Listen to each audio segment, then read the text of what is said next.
उदाहरण है, एग्जाम्पल है। और अरोड़ा जी से बोल रहे नहीं है, नहीं, अभी भी साला अरोड़ा जी जिंदा है संजना अरोड़ा के रूप में। Most welcome on the stage Mrs Sanjana Arora. मैं चाहूंगी संजना मैम के साथ हमारी युवा पीढ़ी, नेक्स्ट जनरेशन, जानवी भैया भी आएंगे। वेलकम है आपका। और मैं माइक हैंड ओवर कर रही हूँ मैम को। मैम अपना पार्ट लेकर गुरुदेव दादाजी को इनवाइट कर रहे हैं।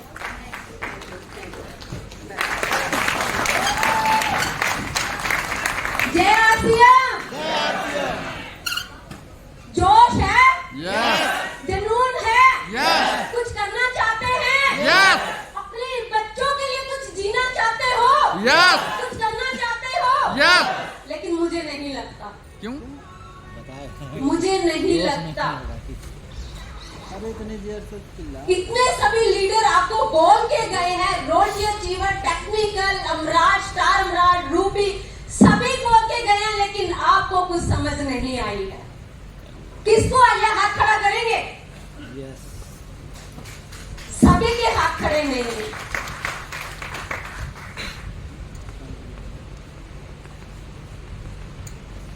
कुछ करना चाहते हो? आवाज अभी भी नहीं आ। कुछ करना चाहते हो? जीना चाहते हो अच्छी जिंदगी? तो पहले अपने लिए जोरदार तालियां बजा लो।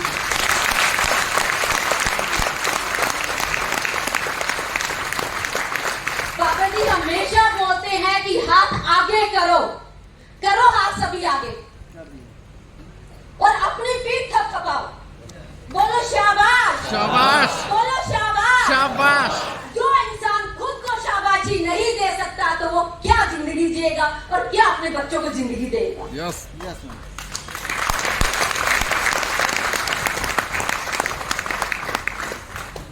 जो इंसान अपने लिए ताली नहीं बजा सकता तो वो करेगा क्या? मुकेश कोठारी जी कहते हैं कि जितनी तेज आप बॉल फेंकोगे उतनी तेज आपके पास वापस आती है। तो आप अपने लिए ताली नहीं बजा सकते तो दूसरों के लिए क्या ताली बजाओगे?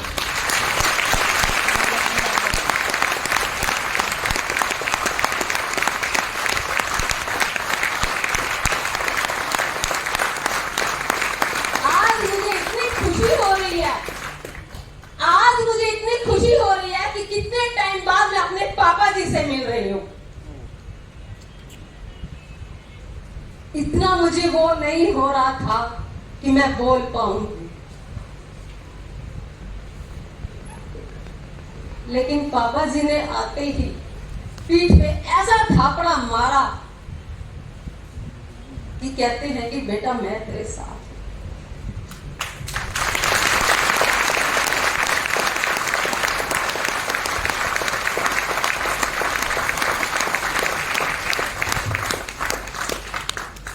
नाम संजना राकेश अरोड़ा, पंजाब जलंधर से, और मैं एक एजुकेटेड रिच फैमिली से बिलोंग करती हूँ। और हम भी आपकी तरह मीटिंग में नहीं आए थे।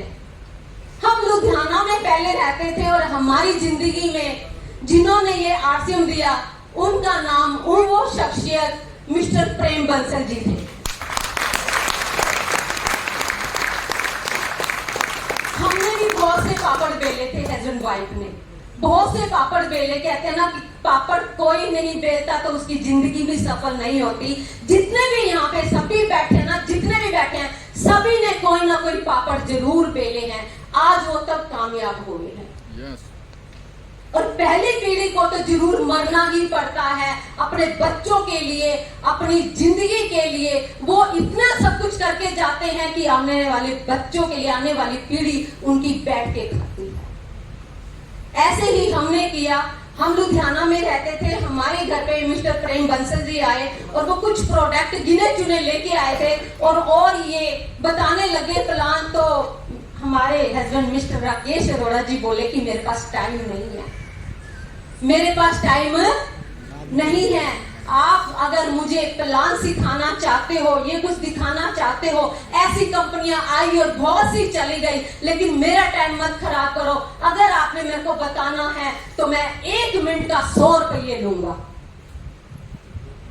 और आप यहाँ पे 150 500 रुपया दे के बैठे हो।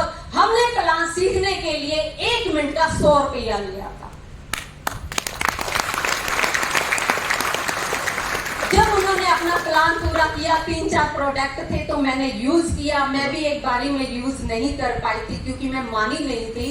तो मेरे हस्बैंड मिस्टर राकेश अरोड़ा जी, मैं कहती हूँ कि एक बार जोरदार तालियों, जोरदार।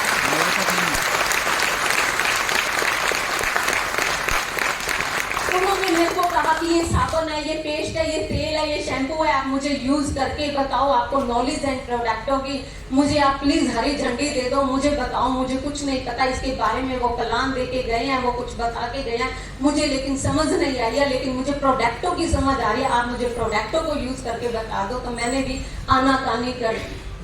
मैं भी एक बारी में नहीं मानी थी क्योंकि मैं एक बहुत बड़े घर की बेटी थी। मैं डव साबुन लगाती थी। जब मैंने उस साबुन को देखा, उसकी रेट देखा, तो मैं रेट देख के ही मैंने कहा कि नहीं, आप लोग आरसीएम के सम्मान को देख के कहते हो कि ये महंगा है और छोड़ देते हो, और मैंने सस्ता देख के उसको छोड़ दिया।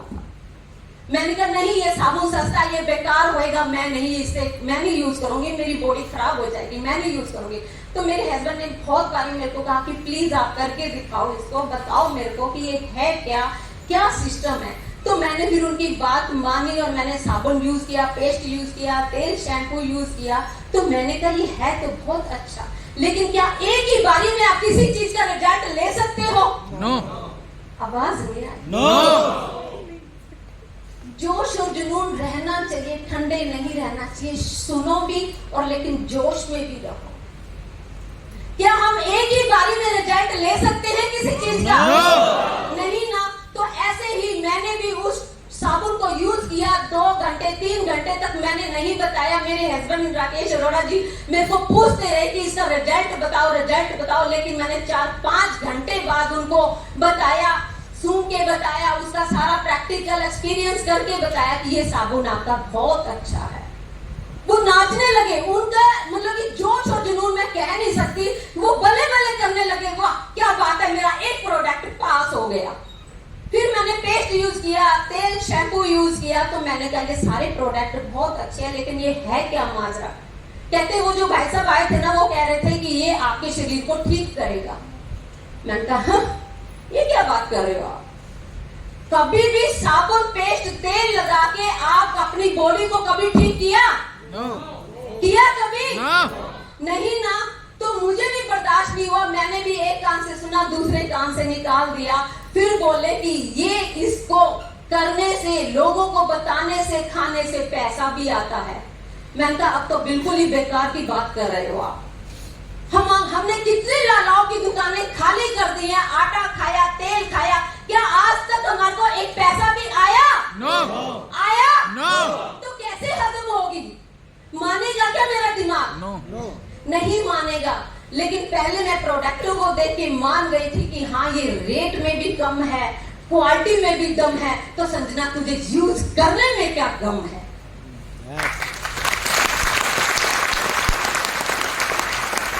लेकिन जब उन्होंने कहा ना कि ये लोगों को बताने से पैसा भी आता है, तो मेरा मन खटक गया था कि मैंने कहा नहीं, ये आप झूठ बोल रहे हो, ये है क्या चीज? ये बोले ये वो लाले की दुकान नहीं है, ये नेटवर्क है, आप जिसको जानते नहीं हो, ये नेटवर्क एक पैसा देता है।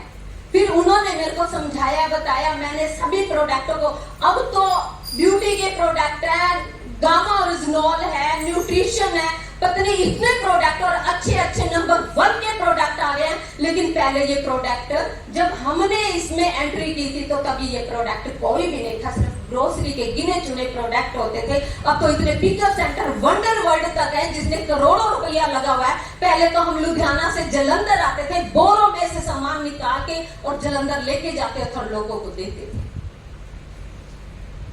तो आप खुश नसीब हो या नहीं हो? यस। हो या नहीं हो? यस। सोच के देखो। तो हमने ये सारा कुछ यूज किया, तो हमने लोगों को बताना शुरू किया, थोड़ा धीरे धीरे, क्योंकि विश्वास नहीं था ना कि बताने से भी पैसा आता है, लोगों को खिलाने से भी पैसा आता है। तो हमने फिर धीरे धीरे जैसे ही लोगों को बताना शुरू, तो हमारे घर में पहला चेक 1300 रुपए का आया। 1300 रुपए का चेक आया तो बड़ा खुश हुए हम, तो हमने सोचा, विश्वास हुआ कि वाकई में इससे पैसा आता है। हमने इतना धुन लगा दी और फिर मेरे हस्बैंड कहते हैं कि संजना, अगर आपने अपने पहले वाली जिंदगी जीनी है, ऐशो प्रस्ती वाली, बड़ी कोठी, बंगला, नौकर चाकर, गाड़ी लेनी है ना, तो ये जो आपके मम्मी पापा के कपड़े हैं ना, इनको छोड़ने पड़ेंगे। ये गरीबी के कपड़े हैं। अगर आप ऐसी जिंदगी जीना चाहते हो तो आपको अमीरी की तरफ जाना है, तो आपको आरसीएम के कपड़े पहनने पड़ेंगे। हमारे पास जितने भी कपड़े थे सारे, जिससे भी प्रेस करवाते थे उसको गांठ बांध के सारे दे दिए और हमने आरसीएम के कपड़े पहने। अब तो बहुत सुंदर आते हैं, पहले तो ऐसे ही आते थे। आज हम खाते हैं तो आरसीएम का खाते हैं, पहनते हैं तो आरसीएम का पहनते हैं, लगाते हैं तो आरसीएम का लगाते हैं। और हमने फिर जैसे ही हमारे को विश्वास हुआ, हमने इतनी दौड़ धूप करनी शुरू कर दी। तीसरे महीने हमारे को रोटी अचीवर आई, तो हम रोटी जैसे ही आई तो हमारे को 25,000 का चेक आया। हम 25,000 का चेक लेकर सीधे शोरूम पे चले गए, क्योंकि हमने बहुत बड़ी कामयाबी लेनी थी और बहुत जल्दी कामयाबी लेनी थी। क्योंकि मैंने खुद से वादा कर रखा था कि मेरे पास जब तक मेरी कोठी नहीं होती, बंगला नहीं होता, गाड़ी नहीं होती, मैं अपने पापा की शक्ल कभी नहीं देखूंगी।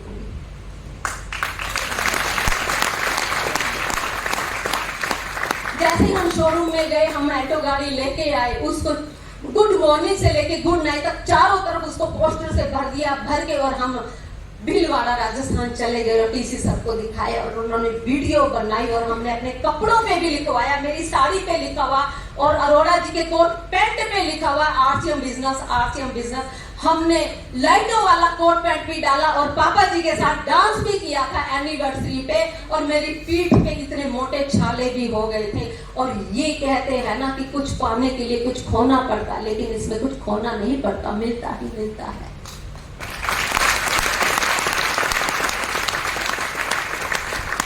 और जब पहली बारी पापा जी इस पंजाब में आए थे, लुधियाना में, पंजाब की धरती पे आए थे, तो एक तो अरोड़ा जी ने आरसीएम बिजनेस लिखा हुआ कोट पैंट डाल ही रखा था और मैंने भी साड़ी डाल रखी थी, उसके ऊपर लिखा हुआ था आरसीएम बिजनेस। आज भी वो मेरे पास है। और पापा जी को वो एक और दूसरा हमने कोट पैंट दिखाया तो वो बोले कि ये मैं आपको खुद अपने हाथों से स्टेज पे सम्मानित करूंगा और आप पहन के आना।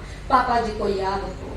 फिर उन्होंने अरोड़ा जी को एक काले रंग का कोट पैंट था और कहा कि जाओ अंदर कैबिन में इसको डाल के आओ। और कहते हैं मैं भी, मेरा भी बड़ा दिल कर रहा है कि ये आरसीएम लिखवा के चलूं, लेकिन क्या करूं, मेरी मजबूरी है। आप सोच के देखो हमने क्या क्या किया।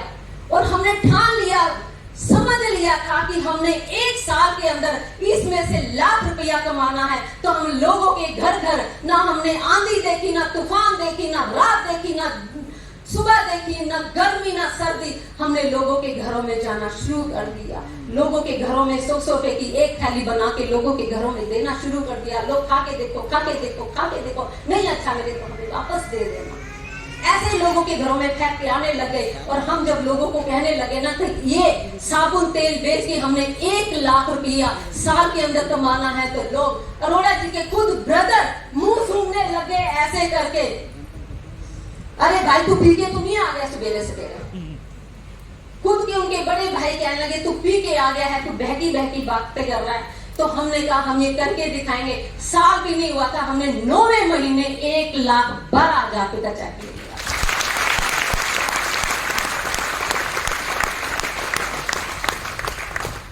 करते करते करते करते आज हम रूबी की स्टेज पे हैं। क्या जाना चाहते हो रूबी पे? yes! जाना चाहते हो?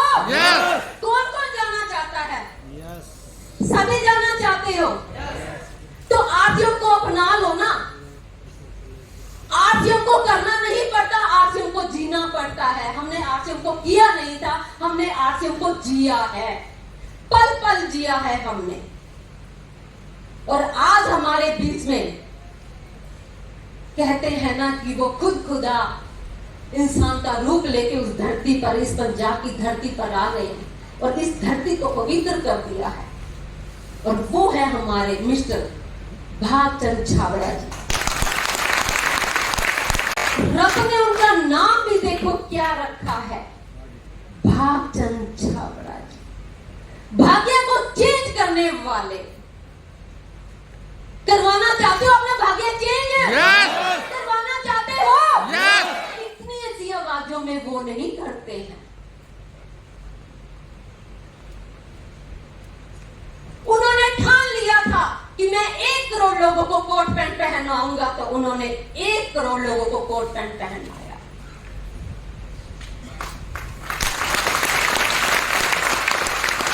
जो ठान लेते हैं तो करके दिखाते हैं। आज वो इस पवित्र धरती पे आए हैं, तो जो आप मांगोगे वो दे के जाएंगे। आपने मांगने की इच्छा होनी चाहिए कि आप कितना मांगते हो।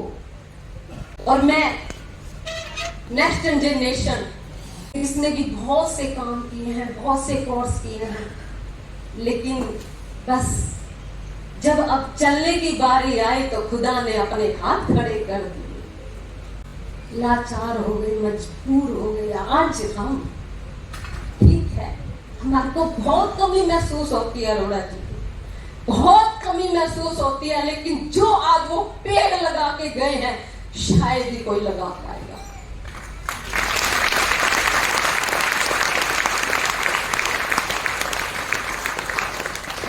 इतना फल गिरता है, इतना फल गिरता है ना, उसमें से हर महीने लाखों रुपए की इनकम आती है। आज मुझे अपने माँ बाप के आगे, भाई बहन के आगे या किसी के आगे हाथ फैलाने की जरूरत नहीं है। और अब की बार तो 3 गुना 4 गुना डबल होके लाखों रुपए की इनकम आई है।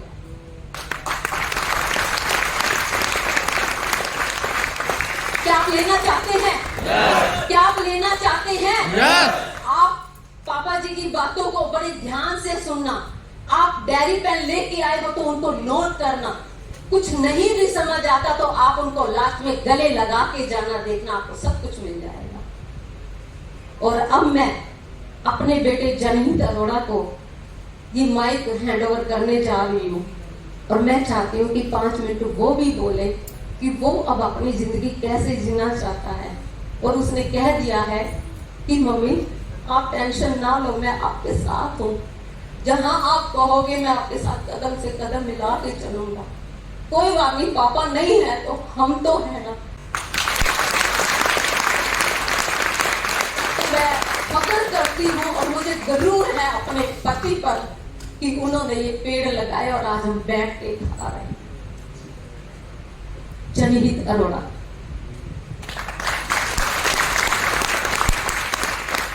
सत श्री अकाल जी साਰਿਆਂ ਨੂੰ। ਕਿਵੇਂ ਹੋ ਸਾਰੇ? ਵਧੀਆ ਲੱਗ ਰਿਹਾ ਕਿ ਨਹੀਂ? Yes. ਯਾਰ ਮੈਨੂੰ ਤਾਂ ਨਾ ਮਤਲਬ ਜੋ ਖੁਸ਼ੀ ਮੈਨੂੰ ਮਤਲਬ ਮੈਂ ਦੱਸ ਨਹੀਂ ਸਕਦਾ ਕਿ ਯਾਰ ਮੈਂ ਇੰਨਾ ਪ੍ਰਾਊਡ ਫੀਲ ਕਰ ਰਿਹਾ ਨਾ ਆਪਣੇ ਪਾਪਾ ਦੇ ਅੱਜ। ਜੀ ਕਰਦਾ ਥਾਪੀ ਮਾਰ ਮਾਰ ਕੇ ਆਪਣੀ ਲੱਤ ਤੋੜ ਲਵਾਂ ਯਾਰ ਆਪਣੇ ਬਾਪੂ ਦੀ। ਅੱਜ ਜਦੋਂ ਵੀ ਮੈਂ ਮੰਮੀ ਨਾਲ ਕਿਤੇ ਮੀਟਿੰਗ ਤੇ ਜਾਂਦਾ ਨਾ, ਉਹ ਦੱਸਦੇ ਤੇਰੇ ਪਾਪਾ ਨੇ ਇਦਾਂ ਕੀਤਾ, ਤੇਰੇ ਪਾਪਾ ਨੇ ਇਦਾਂ ਕੀਤਾ, ਤੇਰੇ ਪਾਪਾ ਨੇ ਬਿਨਾਂ ਪੈਸਿਆਂ ਤੋਂ ਸਾਡੇ ਲਈ ਮੀਟਿੰਗ ਕੀਤੀ, ਇੰਨੇ ਦੂਰ ਆਏ, 1 ਰੁਪਿਆ ਤੱਕ ਨਹੀਂ ਮੰਗੇ, ਆਪਣਾ ਖਰਚਾ ਆਪ ਚੱਕਿਆ, ਕੋਈ ਪੈਸੇ ਨਹੀਂ ਮੰਗੇ ਸਾਡੇ ਤੋਂ। ਇੰਨਾ ਸੁਣ ਕੇ ਮਜ਼ਾ ਆਉਂਦਾ ਨਾ ਕਿ ਯਾਰ ਬਾਪੂ ਛੇਤੀ ਚੱਲ ਗਿਆ ਯਾਰ ਤੂੰ। ਕਾਸ਼ ਰੱਬ ਮੇਰੀ ਜਾਨ ਲੈ ਲੈਂਦਾ ਯਾਰ, ਪਰ ਪਾਪਾ ਨੂੰ ਨਾ ਚੱਕਦਾ, ਕਿਉਂਕਿ ਮੈਂ ਸ਼ਾਇਦ ਆਰਸੀਐਮ ਨੇ ਉਹ ਨਹੀਂ ਕੀਤਾ ਜੋ ਮੇਰੇ ਡੈਡੀ ਨੇ ਕੀਤਾ ਸੀਗਾ।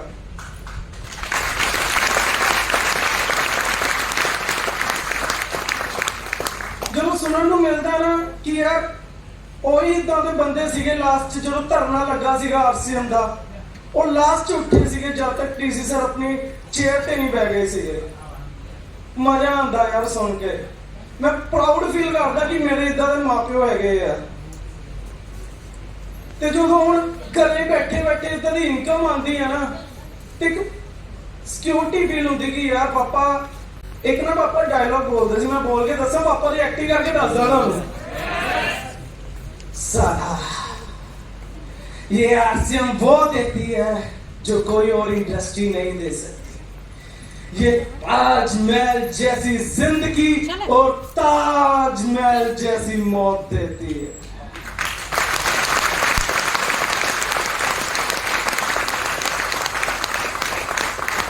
बहुत लोगों ने सुना होना मेरे पापा के मुंह तो डायलॉग। ਹੁਣ ਤੇ ਜਿੱਦਾਂ ਮਤਲਬ ਉਹ ਕਹਿੰਦੇ ਨਾ ਯਾਰ ਹਿਸਟਰੀ ਆਪਣੇ ਅੰਦਰ ਆਉਂਦੀ ਆ, ਜਦ ਤੱਕ ਆਰਸੀਐਮ ਤੇ ਮੈਂ ਹੈਗਾ ਨਾ, ਮੈਂ ਤਾਂ ਨਹੀਂ ਆਪਣੇ ਬਾਪੂ ਨੂੰ ਇੱਥੋਂ ਜਾਣ ਦਿੰਦਾ। ਚਲੋ ਫਿਜ਼ੀਕਲੀ ਨਹੀਂ ਹੈਗੇ, ਪਰ ਮੈਂ ਤਾਂ ਨਹੀਂ ਜਾਣ ਦਿੰਦਾ ਯਾਰ। ਜਦ ਤੱਕ ਮੈਂ ਹੈਗਾ, ਮੈਂ ਤਾਂ ਬਾਪੂ ਦਾ ਆਪਣੇ ਦਾ ਡੰਕਾ ਵਜਾ ਕੇ ਹੀ ਰੱਖੂੰਗਾ, ਕਿਉਂਕਿ ਉਹ ਜੋ ਮੇਰੇ ਲਈ ਕਰਕੇ ਗਿਆ ਨਾ ਯਾਰ, ਹਰ ਖੁਆਇਸ਼ ਪਾਪਾ ਨੇ ਪੂਰੀ ਕੀਤੀ। ਹਰ ਖੁਆਇਸ਼ ਬੋਲਣ ਤੋਂ ਪਹਿਲਾਂ, ਲੈ ਪੁੱਤ, ਚੱਕ ਪੁੱਤ, ਕਰ ਪੁੱਤ, ਗੱਡੀ ਲੈ, ਚੱਲ ਲੈ, ਕਿਹੜੇ ਕਰਕੇ? ਆਰਸੀਐਮ ਕਰਕੇ। ਆਰਸੀਐਮ ਲਈ ਕੋਈ ਜ਼ੋਰਦਾਰ ਤਾਲੀਆਂ ਮਾਰਦੇ ਆ।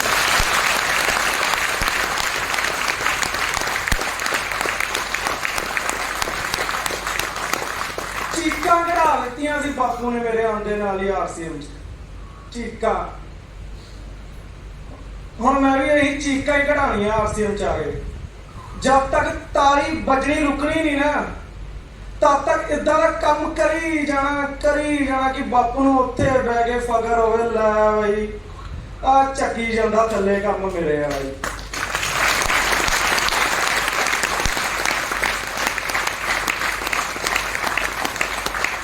ਸਿੱਧੂ ਬਾਈ ਕਹਿੰਦਾ ਸੀਗਾ ਵੀ ਮਰਦ ਦੇ ਮੱਥੇ ਉੱਤੇ ਮੌਤ ਖੁਣੀ ਹੈ, ਲੋਕਾਂ ਦੇ ਡਾਲਰ ਤੇ ਪਾਉਂਡ ਹੁੰਦੇ ਨੇ, ਕਹਿੰਦਾ ਸੀਗਾ ਨਾ ਉਹ। ਮੈਂ ਕਹਿੰਦਾ ਆ, ਮੇਰੇ ਬਾਪੂ ਦੇ ਆਰਸੀਐਮ ਦੀ ਮੌਤ ਖੁਣੀ ਸੀਗੀ। ਆਰਸੀਐਮ ਨਾਲ ਜਿੰਦਾ ਸੀ ਤੇ ਆਰਸੀਐਮ ਨਾਲ ਹੀ ਮਰੇ ਮੇਰੇ ਡੈਡੀ।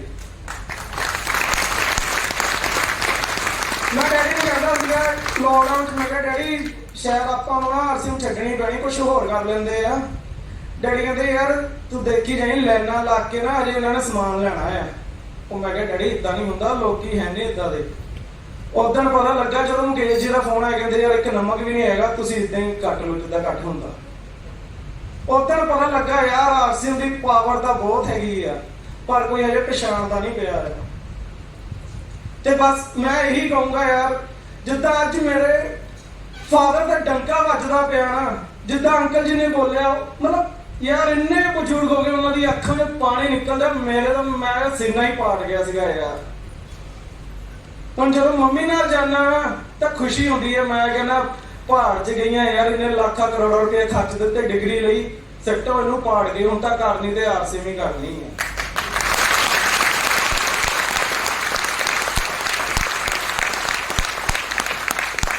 ਮਜ਼ਾ ਆਉਂਦਾ ਯਾਰ, ਬਹੁਤ ਮਜ਼ਾ ਆਉਂਦਾ ਆਰਸੀਐਮ 'ਚ ਜਾ ਕੇ। ਹੁਣ ਬਹੁਤ ਮਜ਼ਾ ਆਉਂਦਾ, ਜੋ ਇੱਜ਼ਤ ਮਾਨ ਸਨਮਾਨ ਪਿਆਰ ਮਿਲਦਾ ਨਾ, ਮਜ਼ਾ ਬਹੁਤ ਆਉਂਦਾ ਯਾਰ। ਪਰ ਮੈਂ ਬੋਲਣਾ ਬਹੁਤ ਚਾਹੁੰਦਾ, ਮੇਰੇ ਮਨ 'ਚ ਨਾ ਬਹੁਤ ਕੁਛ ਹੈਗਾ, ਪਰ ਮੈਂ ਬੀਸੀ ਸਰ ਨੂੰ ਬੁਲਾਉਣਾ ਚਾਹੁੰਦਾ। ਇੱਕ ਵਾਰੀ ਜੋ